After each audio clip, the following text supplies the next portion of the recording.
Okay, so here's the Gore version of poison ivy. So I'm putting spirit gum on right now, but what I did the night before was I made my own prosthetics with liquid latex. So do that. Yeah, you can't really see what I'm doing because, you know, my lighting sucks. But I suggest waiting until the spirit gum gets tacky if you're going to wear this out so that your little wounds will stay on all night. I didn't wait for them to get tacky because I was taking it off right away, so it didn't really matter. But yeah, so you'll see in the pictures what the actual prosthetic looks like. But yeah, that took a little while.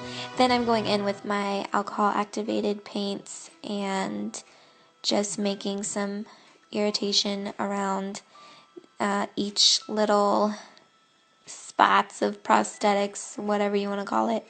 And I'm just using reds, and I used yellow as well, but I used like 2 or 3 different color reds to get depth, and then once a layer dries, go back over that layer with a different color or a more concentrated version of the first color, just to get depth and dimension and everything. You can totally do this with grease paint. I wouldn't recommend doing it with cream paint, only because cream paint will smudge.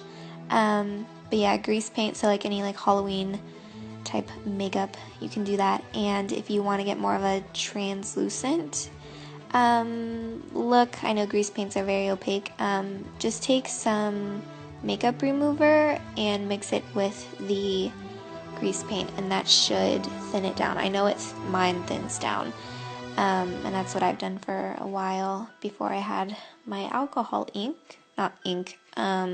paints. But yeah, so just keep going back over the spots, making them look more inflamed and more irritated. Obviously Google pictures, like reference pictures. Yeah, that will help a lot.